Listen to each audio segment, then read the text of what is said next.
Assalamualaikum warahmatullahi wabarakatuh. Nama saya Muhammad Lutfi Ikbar dengan NIM 20008260108. Saya dari kelas B1 Fakultas Kedokteran Universitas Muhammadiyah Sumatera Utara. S1 Pendidikan Dokter. Saya akan menjelaskan tentang kelistrikan sel. Biolistrik. Biolistrik adalah ilmu yang khusus mempelajari tentang aliran impuls pada tubuh manusia.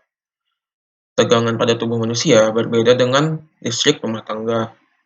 Kelistrikan pada tubuh hanya berkaitan dengan komposisi ion yang terdapat pada tubuh.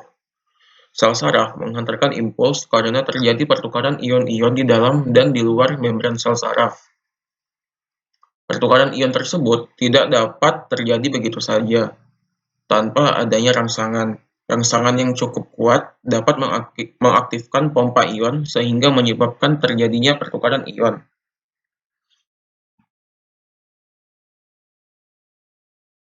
Penemuan biolistrik. Berikut adalah nama-nama dari penemu biolistrik. Yang pertama adalah Caldani pada tahun 1856. Caldani melakukan percobaan kelistrikan pada otot katak yang telah mati. Berikutnya adalah Luigi Galvani. Pada tahun 1780, Luigi Galvani mulai mempelajari kelistrikan pada tubuh hewan. Dan pada 1786, kedua kaki katak terangkat ketika diberikan aliran listrik melalui konduktor. Berikutnya adalah Aron. Pada tahun 1892, Aron merasakan adanya aliran frekuensi tinggi melalui tubuhnya sendiri.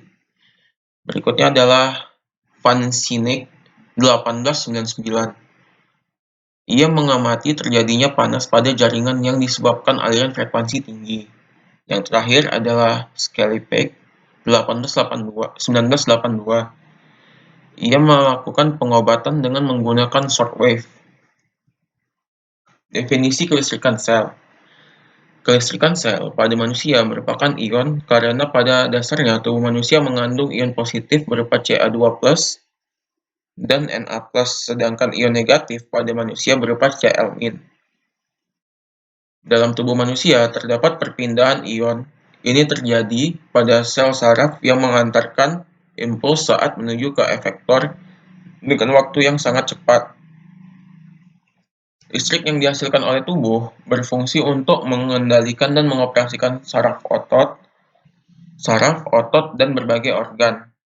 Kerja otak pada dasarnya bersifat elektrik. Mengapa kita dapat merasakan sakit saat dicubit atau dipukul?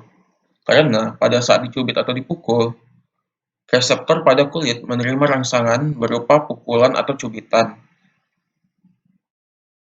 Sehingga rangsangan ini kemudian diubah oleh sel saraf pada kulit menjadi impuls saraf dan dikirim ke otak. Makanya kita dapat merasakan sakit saat dipukul atau dicubit. Berikut adalah struktur dari neuron atau sel saraf.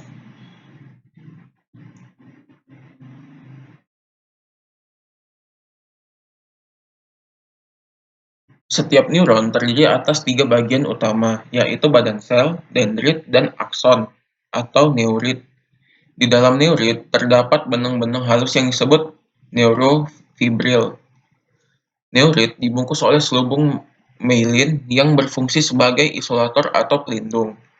Selubung myelin disusun oleh sel-sel Schwann yang membentuk jaringan yang menyediakan nutrisi bagi neurit dan membantu regenerasi neurit.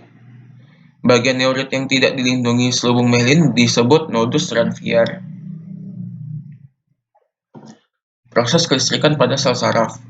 Saat neurotransmitter dilepaskan dari ujung akson suatu sel saraf ke dendrit pada sel saraf lain, maka impuls akan diteruskan ke sel saraf berikutnya. Impuls ini akan membaca ion Na+ yang awalnya terdapat di luar membran akson, menjadi masuk ke dalam membran akson. Membran dalam akson menjadi lebih positif saat menerima rangsangan listrik atau impuls. Impuls kemudian akan mengalir atau bergerak di sepanjang membran akson hingga ke ujung akhir sel saraf. Saat rangsangan telah mencapai ujung sel saraf, maka neurotransmitter akan dilepaskan lalu kembali menuju sel saraf lain atau sel selanjutnya atau sel tujuannya. Tegangan listrik pada sel saraf berdasarkan keberadaan impuls. Hal-hal yang dapat mempengaruhi kelistrikan sel.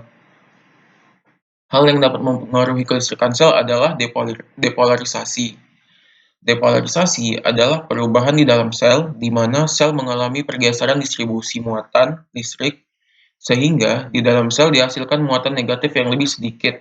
Dalam proses depolarisasi, muatan internal negatif sel untuk sementara menjadi lebih positif atau kurang negatif.